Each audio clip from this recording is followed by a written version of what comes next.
Hi, my name is Alex Dolphin and welcome back to another episode of Ex Ante. Today we're going to discuss a case of In re Greene. This case was heard in the Southern District Court of New York in the year 1930. In re Greene just means in regards to Greene's estate. Greene at this point when the suit was brought had passed away. We're discussing his estate. Greene also went bankrupt and his estate is bankrupt. So the case refers to Greene as the bankrupt throughout the text of the case. So just good to know for context. The plaintiff in this case was a woman that Greene was having an affair with. Greene was married and had an affair with another woman. Greene had a lot of money, and this woman kind of took to him for the money, and she got some money out of him in this affair outside of his marriage. So the woman got Greene to buy her a house. He got Greene to pay for her rent. He got Greene to do a lot of financial things for her. Eventually, it seems like under threat of "I'm going to leave you," the woman told Greene. They wrote up what seems to be a contract. And in this contract, there's a few provisions, but there's three that are key. The first is that Greene would pay her $1,000 a month indefinitely and out of the estate as long as she was living. Two, Greene would take out a large life insurance policy so that if he died, she got that. And then finally, he would just pay for her rent every month, which totaled about $4,000. It wasn't cheap. So that was the contract that was drafted up. It was signed by both parties, and the court is tasked with deciding whether or not this was a valid contract. So the issue that they focus in on is consideration.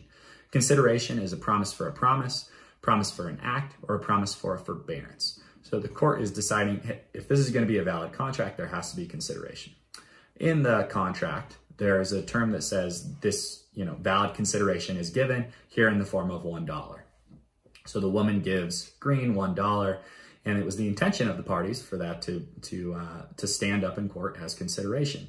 And then additionally, the contract was stamped with a seal. In English common law, the seal was essentially just like a guarantee. If anything was sealed, it didn't matter. There was no consideration in that contract. The seal constituted consideration. The court got away from that. And in the 1930s, they don't consider a seal completely valid consideration. But the court has to wrestle with, is this a valid contract? Are we going to enforce this? Does Greene's estate have to pay this woman this large amount of money, which totaled $375,000 in total in the year 1930? So quite a substantial sum of money. The court ultimately rules that there was no consideration. So the court goes through a myriad of points. The first, they say that the $1 was only nominal. It wasn't satisfactory. It wasn't true consideration, right? $1 for $375,000 is not sufficient consideration. It's nominal. Finally, they say that even though it was written in the document that this is going to constitute consideration, that doesn't matter. What matters is what really happened. You can't just write this amounts to consideration. It actually has to be valid consideration. So the court rejects this contract, says that there's not sufficient consideration to regard this as an enforceable contract. And for that reason, we're not going to enforce it. All right, so let's go ahead and jump into the ex ante implications of the case. The first would be that it does seem like both Greene and the plaintiff tried to enter into a valid contract. They knew what consideration was. She gave him consideration, though it might be nominal. They wrote in the contract that this is consideration. We want this to be consideration.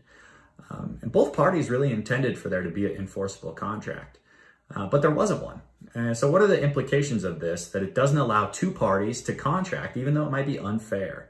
That's good in the sense that we don't want unfair contracts. That's not good for the economy, for there to be, tons of unfair contracts out there wasting, tons of money. But also there's a negative side to that. Contracts, if two parties are mutually assenting to that contract and intend for it to be formed, is it really the job of the courts to say it's not valid when the two parties did everything they could within their ability to make that contract completely valid? So there's two paths to go down. The court ultimately says, hey, we're not going to enforce $375,000 for $1. It's not true consideration. But the consequences of that might be a little bit more negative down the line, considering that it doesn't allow parties who intend to contract, intend for there to be a valid contract and say that there should be one, even though it might be unfair, to actually go forward with that contract. The law is not going to enforce that promise, even though the two parties intended for it to be enforced. So thanks so much for watching. I hope you enjoyed this video. If you'd like to see more, go ahead and hit the subscribe button. Hope you have a great rest of your day. Bye.